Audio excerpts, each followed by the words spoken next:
Welcome everyone to the Power Grid session. My name is Elisa Rivera. I am part of the events department at ESW HQ, and I will be moderating this session. Our speaker is Dr. Nick Gilewski, who holds both an undergraduate degree and a master's degree in industrial engineering from the State University of New York College at Buffalo. He also earned a master's degree in business administration from Medill College, Buffalo, New York.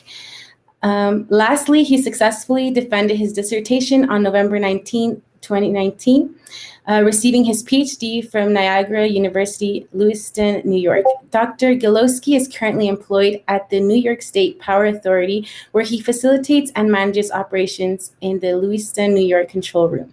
He has over 20 years of experience in managing union and non-union employees.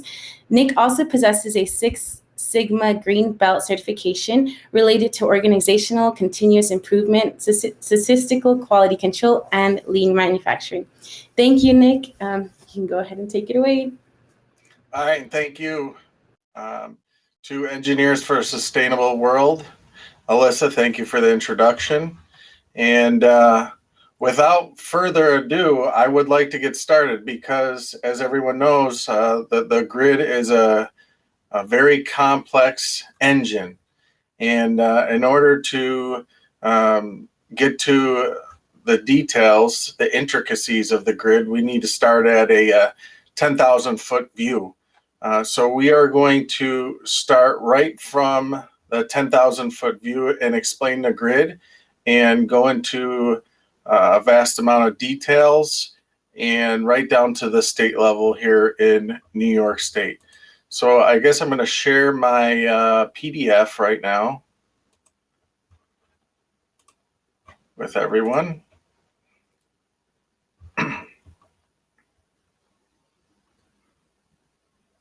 Okay, just real quick on the first slide, I like to state a quote that I really enjoy and look at quite often, and it's from Winston Churchill, and it's, however beautiful the strategy, you should occasionally look at the results.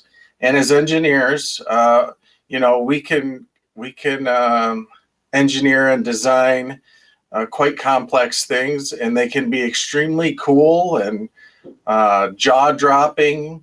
However, you need to review and look at the results. Is it adding value to whatever you're doing? Again, as engineers, we can create cool things, but we need to make sure that it's adding value and it's worthwhile. So as engineers, I encourage you to maybe use this quote and reference it in the future. So as I mentioned, we're going to be discussing the electric grid, deregulated states, regulated states, FERC, NERC, grid regions, renewable energy, and the New York State ISO. So here is a picture of the United States electric grid regions, and there are 10 regions for this particular map. And what I would like to say about this is, as we look at the 10,000 foot view, the United States electric grid is the largest interconnected machine on Earth. 200,000 miles of high voltage transmission lines and 5.5 million miles of local distribution lines linking thousands of generating plants to factories, homes, and businesses, governed by federal, state, and local rules and regulations. That's a very key, important point, because there's not one entity that controls the grid. And so they have to work together and come up with solutions on providing reliable, costly, renewable, if it's renewable power, or just reliable power. That's their main priority. So with such an enormity and complexity between different states and countries, it is vital that they work together, and it's vital that they have a commission it's an oversight, and that's the North American Electric Reliability Corporation, which is NERC, and you'll hear me refer to it as NERC, and then the Federal Energy Regulatory Commission, which is FERC. Those are very important as we move forward and working together to make the grid work. So as you see this electric grid regions, that's what they look at as entities. For example, in ERCOT, which is Texas, it's its own entity and it manages its own power supply. And I'll get into more detail, but it's broken down into 10 regions in this particular map. The next slide, within those 10 regions, there are what's called deregulated and regulated states. And this is more of a definition I would like to read to you and then explain it in my terms. And so this map, which is a GIS map, there are 18 deregulated states, which allows for the entrance of competitors to buy and sell electricity by permitting market participants to invest in power and transmission lines. Generation owners then sell this wholesale electricity to retail suppliers. Retail electricity suppliers set prices for consumers. The term deregulated, as used, refers to deregulated electricity market. Prices are set, this is where it's important, prices are set by market, not directly by the regulator. Now, on this map, you'll also see 33 regulated states, which contain utilities that that own and operate all the electricity. From generation to the meter, the utility has complete control in a regulated state. The utility company owns the infrastructure and transmission lines, then sells directly to the customer. So that is the difference between deregulated and regulated states. So as we're looking at the transmission or the grid, it is extremely complex. There's certain regions, and within those regions, some of the states are regulated and some are deregulated.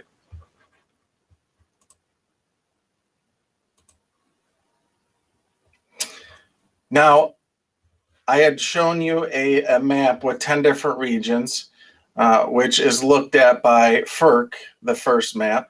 And this is how the rest of the regions are split up, and that's looked at by NERC, which is, again, is the North American Electric Reliability Corporation.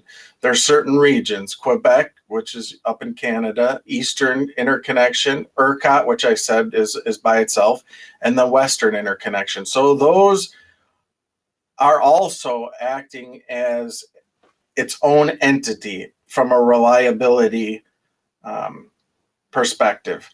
So the Western region, they're passing power back and forth within that region to keep power on and reliable. And NERC oversees that and looks at those specific regions. And then we have the FERC, which was the 10 regions. Some are highlighted and some are not in this particular map. And what this is it shows that from FERC's perspective, the ISO, or Independent System Operator, controls the power within those regions. So now there's so many layers to this onion that I'm trying to share with you from the beginning of the map that you first seen, which shows everything shaded in as looked at regions. Now this one has some that are shaded, and they're controlled by independent system operators, which that particular region controls power within the highlighted areas. It's either a regional transmission owner or a independent system operator. And I will get into detail, and I know it's very complex, but that's when we're looking at, going back to my quote in the beginning, when we're looking at all of this, we have to understand the complexity with respect to, say, for example, renewable energy. We have to understand the complexity, and whenever we're making changes, we have to see what that change does to the system as a whole. But you need to understand the certain variables and levels at which the grid operates, and the regulations, the rules. Each state has its own legislature that manages electricity. So all of those things have to be considered when we're looking at the grid and introducing renewable energy. So what kind of renewable energy is out there that we introduce into the grid? And most of it is solar, and most of it's wind. There is some geothermal, and there is a lot of, I guess, hydroelectric. When you look at hydroelectric, some people consider it as renewable, and some people don't. It depends on who's looking at it from a legislature standpoint and how they're looking at it. But hydro is renewable energy. I mean, you don't have any off-gassing when you're creating energy from hydro. So in my eyes, it's considered renewable energy, and there's a lot within the United States. Biomass and tidal energy. So I would say out of all of these, the three major contributors are solar, wind, and hydro. And for example, how much energy was produced, renewable energy produced in 2017? There was 686 trillion megawatts of renewable energy. And then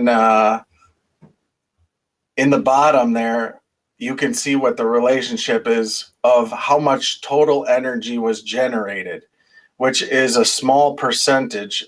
17.02% in 2017 was consumed, and the power that was created within the United States in 2017, 17% of it was renewable energy. So we are increasing our renewable energy conference into the United States. Each area has, greater renewable energy generation and capacity depending on, the sun, solar map, and maybe regional would be hydro, for example, in Niagara Falls or Canada, where they have the falls. So it's easier said than done when it comes to renewable energy. There's a lot of factors to look at. I am a huge proponent of renewable energy. I mean, I know it's the future, but I do understand as an engineer, just because something looks good and it's a shiny object just doesn't make it so. And we have to look at that as engineers. And, people will say, well, you're a naysayer, but no, you're really not. You need to understand the complexity of the system. You just can't introduce something as an engineer and then think that the result is going to be positive because everyone feels warm and fuzzy about it. I mean, I do. I feel great about it, but reliable power, when we lose power, people die. That's the bottom line. And so as engineers, whatever you're doing, you need to make sure you look at, every small change you make may have a larger change, and that change could affect the whole system. So as I mentioned, New York State ISO, when I said independent system operators, so we've looked at the large view, the grid. We've looked at how NERC and FERC looks at it from a reliability standpoint and from a federal regulatory standpoint, and how they divide up the maps. Now we know that there's deregulated and regulated states. Now we're going to actually hone in and look at New York and it's the independent system operator, and how it looks at power on a daily basis and on a minute basis and on a 6-second basis. That's how complicated the power grid is. So just a real quick rundown of what the New York State ISO looks at when it bids power and creates renewable energy and controls the power. It looks at all the FERC regulations, NERC regulations, and it has PSC, NPCC, New York SRC. And I mention all of these is because they have to look at all of these things. These are all contributors on how power is generated and distributed within the New York State. And so, again, not to overwhelm people and say it's not possible, but it happens every day and it's quite complicated. And they need to do that by maintaining reliability. That's their first priority. Second is price and cost to the consumer. And then now they're trying to look at, they're always they've always been proponents of renewable energy, but how are they going to infuse renewable energy into the New York State area and region and maintain reliability and keep the costs low? And that's what they're looking at this very moment. So now, again, we're getting down to the nitty-gritty and the details. So if you look at, you can actually go to the New York State ISO website, and most like Casio, which is California's website, and you can actually look at real-time data. They don't really hide anything when it comes to their data. It's a good resource. If you ever want to look at it, you can go to the New York State ISO, and most states you can, and most regions you can look at it. Even overseas in Europe, you can review theirs and look at how power is being transmitted back and forth from country to country. And here it's state to state, and we do country to country. And that is the reason for FERC, because when I talked about federal, that is overseeing the hydro or energy that's being transferred back and forth across the United States. So we have to have an entity that oversees all of that. So again, you got the United States, then you have other countries that were transmitting power back and forth, and there has to be an organization that looks over that as well, and that's FERC. And then you look at reliability within the United States, that's NERC. And I didn't mean to digress there, but I want to explain as we look at this map, because you'll see in particular at the top of this map that there is some power coming in from Hydro-Quebec in the New York State region. And right now you're looking at the day ahead market. So every day, New York State looks at power, and now they're looking at power in these regions. So there are, for example, the West region, PJM region. There's several different regions that power is coming from. Power is going to in and out of New York State. Within New York State, there are several regions. There are approximately 8 regions in New York State that they're looking at as its own entity for power when they look at the pricing of power. So they calculate, they forecast. For example, let's go with the West region, which is on the left.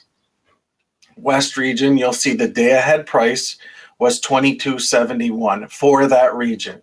And how did they come to $22.71? Well, they looked at what they're forecasting power for that region, and they send out to power generators and they say, hey, we need 100 megawatts, and this is just an example. We need 100 megawatts for West A region.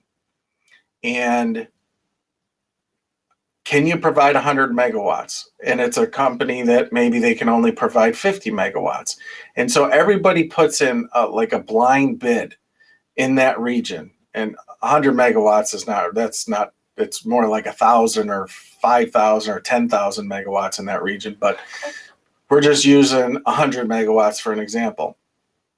And now we're getting to the nitty gritty of how renewable energy can affect this in a positive way, but yet it can be, let's put it this way, it's an opportunity. So solar might be able to deliver 10 megawatts, wind might be able to deliver 10 megawatts, hydro 50 megawatts, so there's 70, and so now we're lacking 30 megawatts to get our 100 megawatts. And now we can go ahead and find it from a natural fuel plant. So we have our 100 megawatts, but people are bidding at the same time. And per megawatt, right now, day ahead for West A region on March 1st, 2021, it was $22.71. That was the set price. So people put in bids, power generators, whether it be solar, whether it be wind, whether it be natural gas, and they came up with a charge of $22.71 per megawatt. So if wind was doing 10 megawatts, they'd get 10 times 22.71 per megawatt hour. And then same with solar and same with natural fuel. And the complexity of this, as I try and explain it, is that you might be able to get, if that within that west region, there may be a solar farm or a wind farm. And because it is in maybe the northern west of the west region, it's only has a capacity, we said they could get bid in at 10 megawatts, but because of constraints, because of line constraints, it can only get 5 megawatts.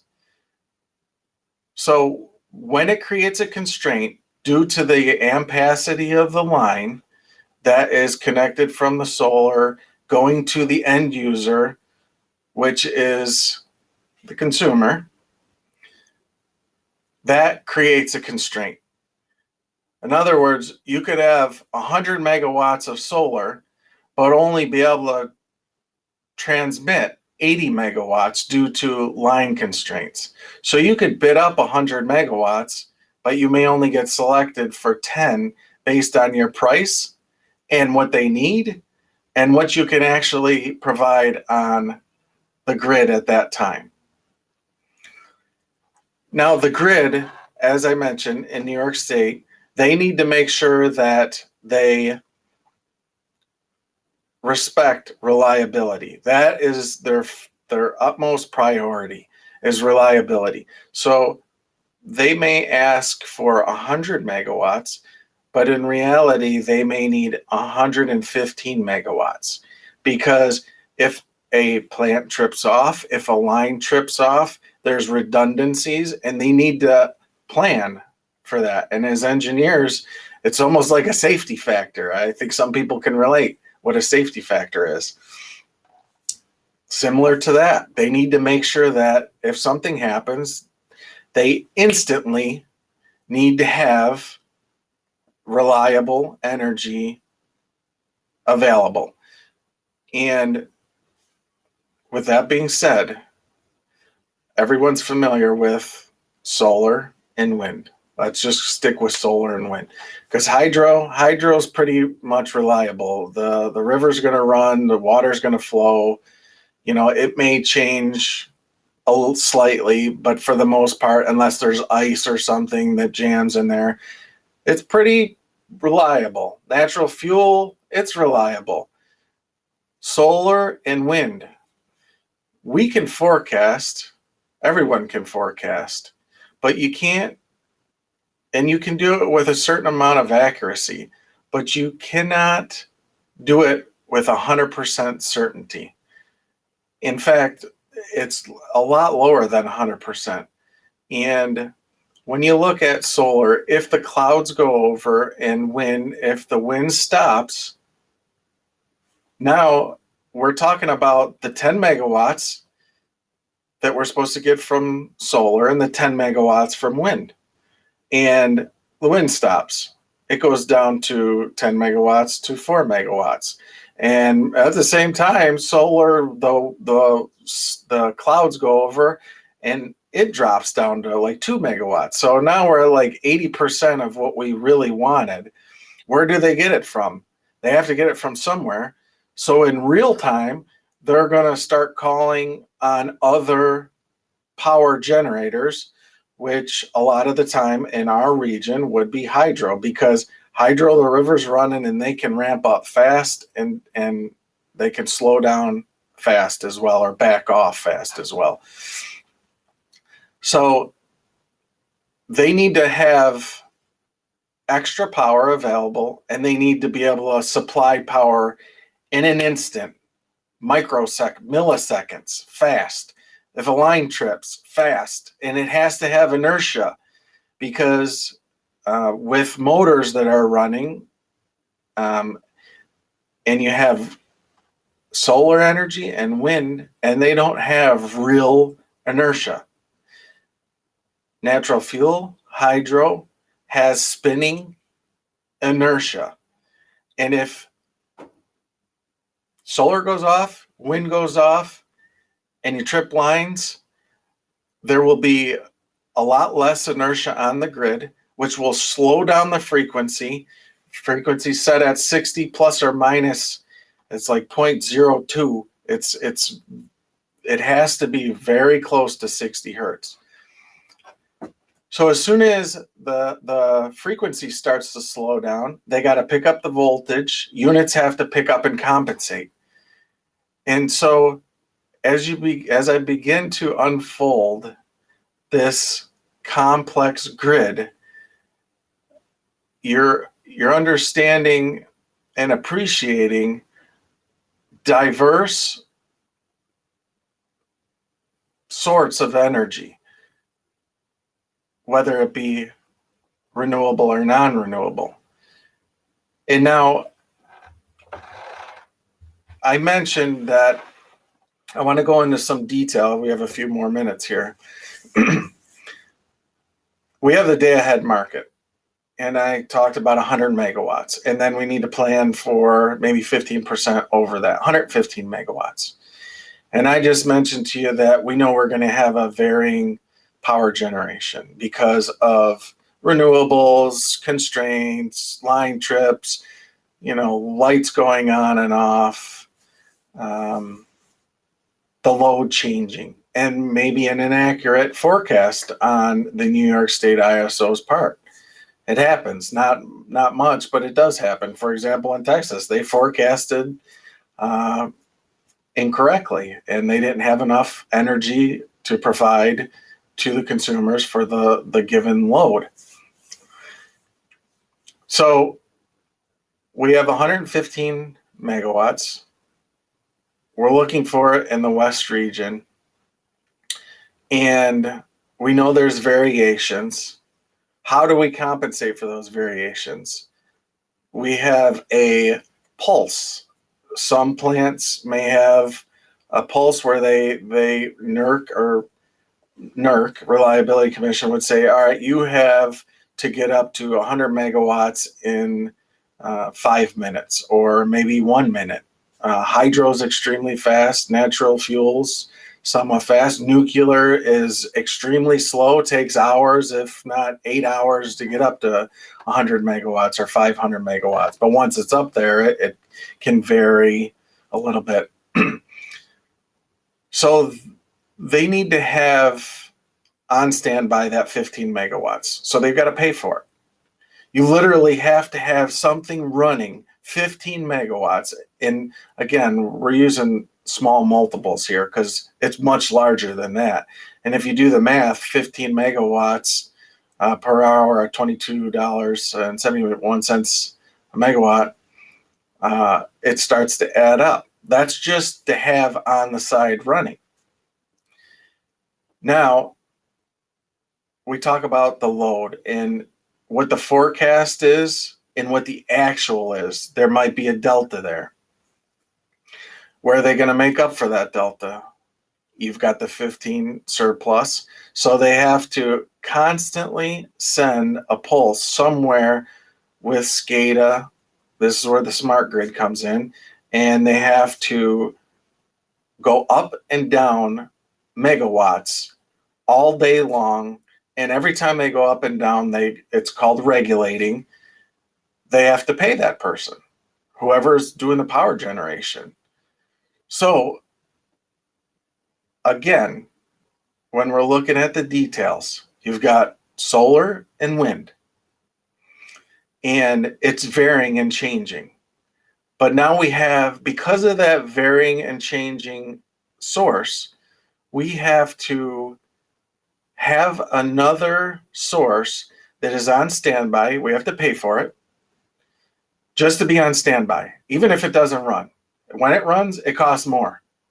When it's on standby, it's a certain rate. And then we have to pay every time something pulses up and down to regulate. That's the complexity of the grid. And that is, we've went from the United States, including different countries, passing power back and forth to equalize power and frequency, voltage. And then we've taken it down into deregulated states, regulated states, FERC entities, NERC entities, some that are ISO, some that are RTO. We've run right down to New York State, and then within New York State, we've looked at a region, and then within that region, we looked at how power is bid. And I want to just share with you an example. Now that you understand, we're looking at one small region. So in Texas, when the power was unavailable and they needed to start up other plants, and it creates constraints. Other plants have to start up. There's constraints, and the bidding starts. Now, it is operated differently, but we can relate now with knowing what you know. And that is, when the bidding starts and there's minimal, when you do the supply and demand curve, the megawatt per hour is going to go through the roof. And that happens if you look at the New York State ISO website in the summer. If lines start tripping, you see the bottom of the map there where it's from cold blue on the left all the way to hot red. Right now it's in the light dark green. That's cheap power, but it will change and vary, and the power will go up based on constraints and the load. In Texas, the actual megawatt per hour was up to $1,000. So we're at $22 and it's $1,000 in Texas. And the way they bill, the end user pays for it. And some people had a very expensive electric bill, and they had to go get power and start power plants. In fact, because of that frequency and that voltage, they had to actually turn off areas, because if sections, for example, let's look at this regional map on New York State. If we don't have enough power within the New York State, we may have to shut off power in a certain region, or else everything will collapse. And so in Texas, that's exactly what they did, is they started to shut off power in certain regions to keep the frequency, to keep the voltage at a certain set point. So we have real-time pricing, which I would be able to click on if I were on the website, and then I would have day ahead. Does the day ahead and the real-time match up? Most of the times, yes, but if there's constraints, a line that trips, a power outage, a power plant trips off, the real time's going to go much higher than the day ahead. And then also you could look at the load flows for New York State, which, there are several regions that interconnect with New York State. And that whole system, so New York State could essentially, if New York State went dark, it could affect Florida because the whole thing is interconnected all the way down. In fact, years ago, Florida did have a frequency issue, and it affected and blacked out a lot of the East Coast. So it's interconnected. The complexity of introducing renewable energy, we're at 17%. You need real inertia, spinning inertia to loads, inductive loads. At what point can the grid withstand spinning inertia and non-spinning inertia, solar and wind? They're studying it. It's a complicated thing. We're proponents of it. We all are. We want to be. We don't want to have carbon emissions. Is it cost effective? Those are all things that we need to ask ourselves as engineers. Batteries. Yes, batteries are a solution. It stores energy. So when solar goes down, a battery bank picks up that load and they don't have to ask for power for somewhere else, which would cost more money and raise prices. But at what cost to install a battery bank? All questions that we're trying to answer as engineers. And I feel as though we will get there, and it's a process and an opportunity, but it could be a slippery slope.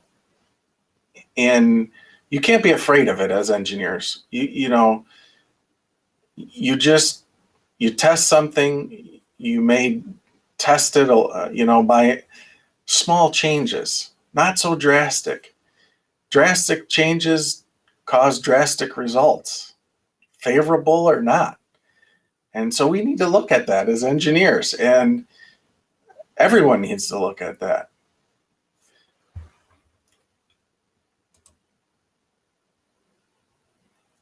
So some of the things that, during my dissertation, what that I looked at was average cost per kilowatt hour, total number of customers, renewable energy in megawatts, the CO2 emissions that occurred from certain areas and regions within the United States.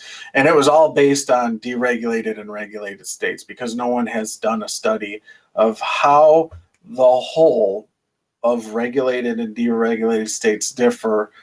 There's been studies done with certain pieces, but I had done 7 variables. And I just wanted to share, I've got a minute or two here to share. I went and looked over 11 years of renewable energy of megawatts, by megawatts, deregulated and regulated states from 2007 to 2017. And there's a linear regression that shows the relationship between deregulated and regulated states. And it's pretty predictable. As you can see, it's got an R squared of 0.95, and then in deregulated 0.89. So we can predict what the megawatts that will be produced and consumed in the United States will be over the next 5 or 10 years. Of course, that can change. I mean, if we have, in the political arena, we have, Mr. Biden that's looking at an infrastructure that could change the curve slightly, but we all have to respect as engineers that, we have to look at these variables and contributing factors that I had discussed. On a positive note, with the correlation of renewable energy, the indirect result of CO2 emissions occurred. So the greater the renewable energy, the less this carbon emissions, as you can see from this linear regression. So it does show a favorable result, and it is good. And this is what we need to do. We just have to tread lightly and use caution. And some future things that I recommend to engineers as we finish up and wrap up here. Is there a correlation between renewable energies and grid reliability? I had looked at reliability as being one of my variables, saying, okay, are there more outages in regulated states versus deregulated states? And they're starting to build that information. Great study for someone in the future. What's the cost associated with the increase of renewables? I mean, we've got a minute here. One thing I could mention is, coal gets some type of stipend or government funding sometimes, and so does renewable energy. And that New York State ISO map, you may look at that map and you will see from Hydro-Quebec a negative number. And you'll say, well, how is that possible? Well, if you're getting $10 per megawatt from New York State and you're bidding, or the government, I don't want to use New York State, but from the government, which really it's the state, but from that entity, and you're bidding at $7, you're outbidding everyone because you're getting paid $10 as a compensation for renewable, and you're bidding $7. So your plus net is $3. So you can bid less and you can see negative numbers.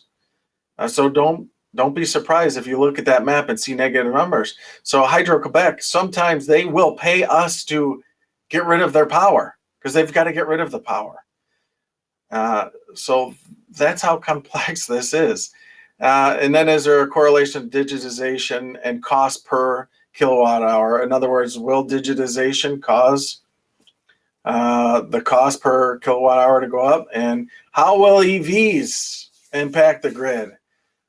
Tricky question. That one is a tough one because right now in the summer, the grid's pretty maxed out.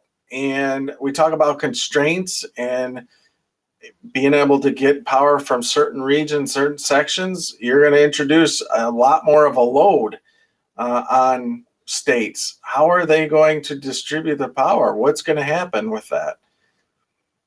And is there a correlation of renewables and a decrease in asthma?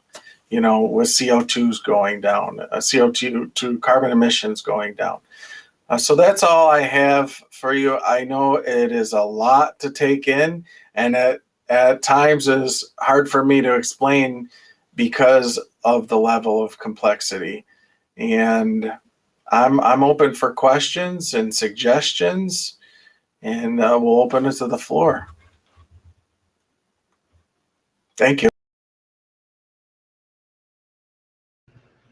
Okay, so we do have a couple of questions. We're going to start off with Benjamin's.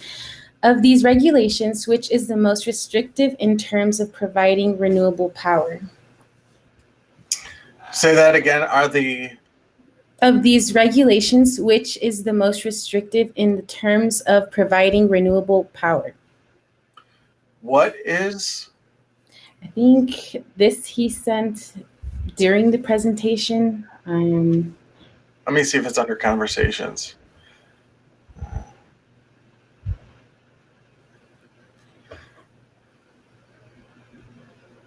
As far as renewables and the difficulty, it's managing it. I mean, it's a tough thing to do. And like I explained, you've got things that are going up and down, which you've got to have. When it goes up, you've got to back down on something. And when it goes down, you've got to ramp up on something. And so that's regulating. And every time you're doing that, it costs money. And with natural fuel and the more reliable, I don't want to say renewable is not reliable. When I say renewable is not reliable, I mean that there's a lot of fluctuation throughout the day, and something has to absorb it.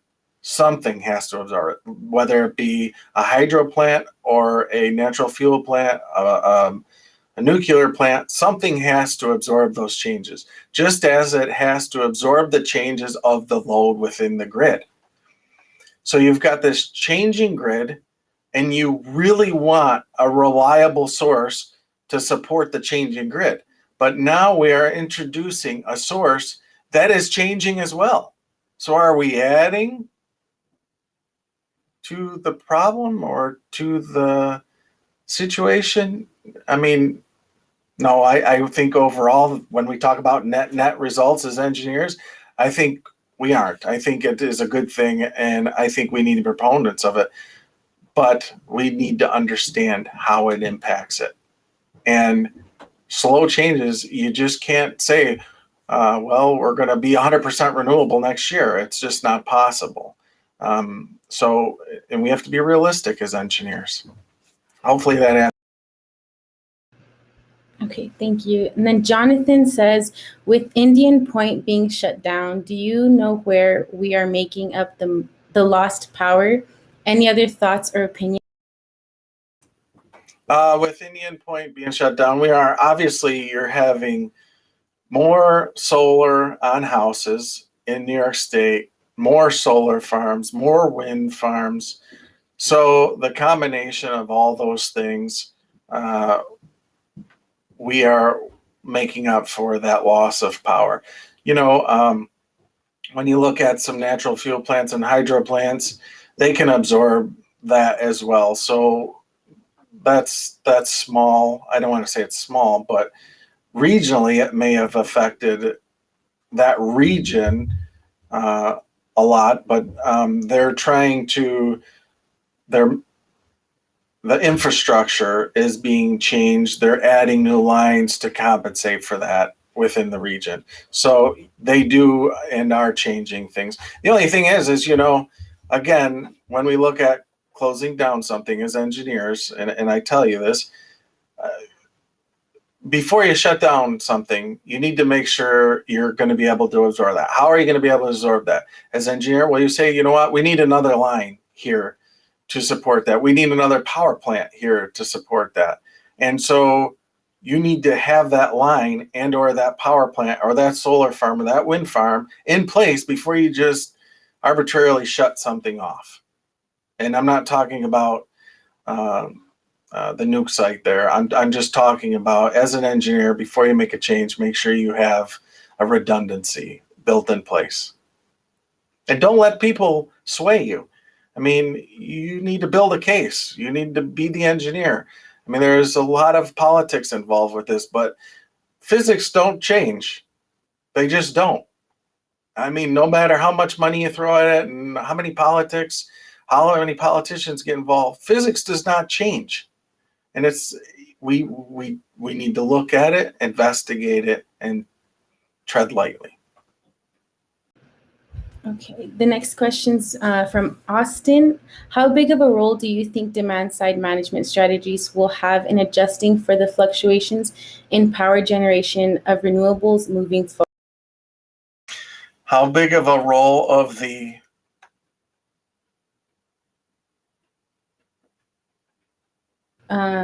demand-side management strategies? Man-site? I'm not aware of that. Not familiar with that. No. Okay. So maybe Austin, if you want to ask your question again, or if you can join the stage later. Okay, for now, we're going to move on to the next question from Theo. Can you clarify again the emissions levels between deregulated and regulated?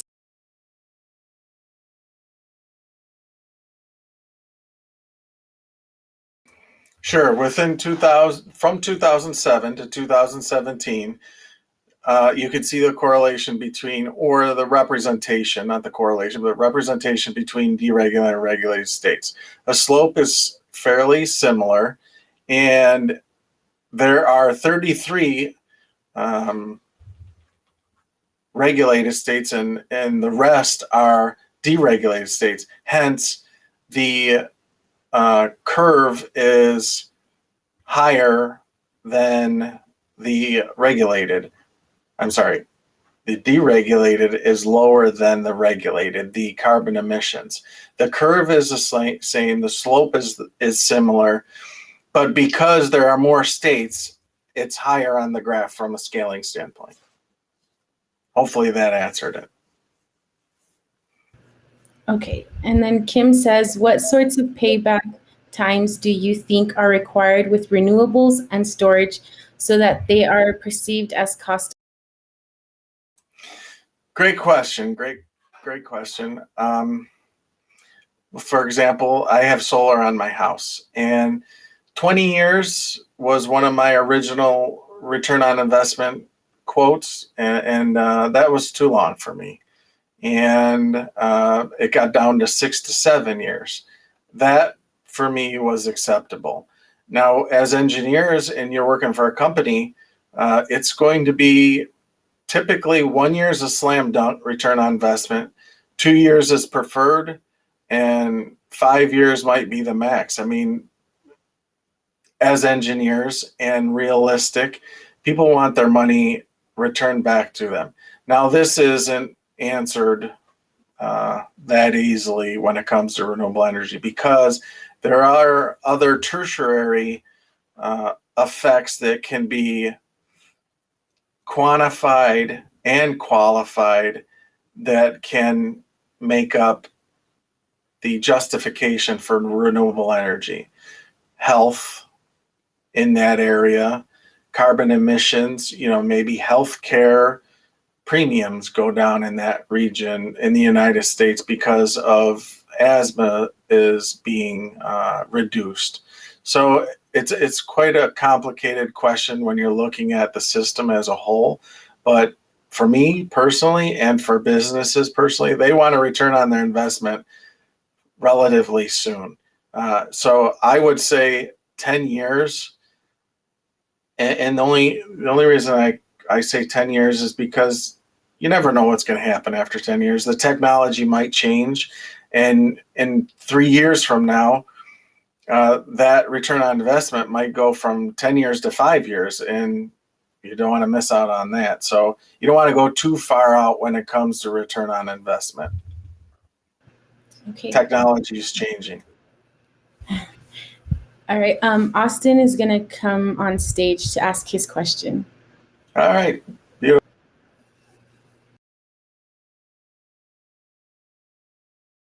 Oh, can you hear me? Wow, this is exciting. Thanks for pulling me on stage. So I think my question was focused on, I was wondering your take on the role of demand side management strategies. So trying to reduce demand during high load periods, or trying to shift our demand, whether it's in the industrial sector, to when these renewable energy sources are generating higher amounts of energy. Great question. And I can tell you personally, I had an experience. I was an engineer at a silicon manufacturing plant, and they would use approximately 44 megawatts to produce silicon metal. And demand response program is here and works well in New York State. And what that is that if the state is at its max capacity and they need to start backing off because they're close to losing the grid during hot times, peak times in the summer and or the winter, because let's face it, winter, there's a peak time for heat because people do still have electric heat. So what would happen as an engineer, we set up a PLC program and communications, and they would call, New York State would call and say, you need to back down 20 megawatts. And because we backed down, we were paid the real-time price. So it might be $100 per megawatt for, it actually probably was a lot more than $100. I can say it's probably hundreds of dollars per megawatt they were backing down. But we would back down. So that's actually like generating 20 megawatts or giving up power in that region for 20 megawatts. The thing that you need to consider is, though, okay, you have a manufacturing facility and you just say, first, can the person shut down and withstand it? Is it cost effective? So if the price was a certain point, they would say no. If the price got up to a certain point and it was cost effective and they could make money off of it and not affect their process too much, they would say yes. So we were, as a silicon manufacturer, they would take the shut off. It could be both furnaces, back down 40 megawatts. Everything's down. Silicon metal gets cold. It starts to solidify. And so once it starts to solidify, we start making money, yes, because we're making now 40 megawatts times $4,000. It could be, we could make $100,000 in one day from turning on and off the furnace. That's how much it could be. But typically, demand response, it was profitable for the silicon metal company.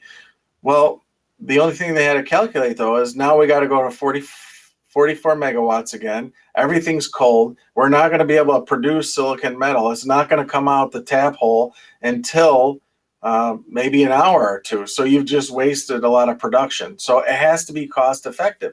And you just can't say, well, we're going to make legislature and we're going to shut down plants and we're going to just pick you, and you. You have to be part of the program. And it's a great program. A lot of companies do it, but it has to be cost effective. The bottom line is the dollar, you know. Yes, the environment needs to be considered and we all are for it, but there's a cost associated. Hopefully that answered your question. Good. Thank you so much. Well, thank you so much, Doctor. We're actually closing on the hour now. So thank you everyone for joining the session. And if there's any last words you'd like to share before we close. No, I just want to say that it's extremely complicated. As you move forward and as an engineer, you need to look at everything and don't be afraid, you know, to debate. Good things come from debating. And a lot of people right now are afraid to debate because, oh, they're a naysayer. They poo-poo that idea and no. We're realistic, and as you get older, you'll find out that you want to do that because good comes from debating. So don't just go along with it because it's a nice shiny object. Question it. Be an engineer. Prove it. Thank you. True. Thank you. All right, we'll see everyone in the next session. Thank you for joining. Bye-bye.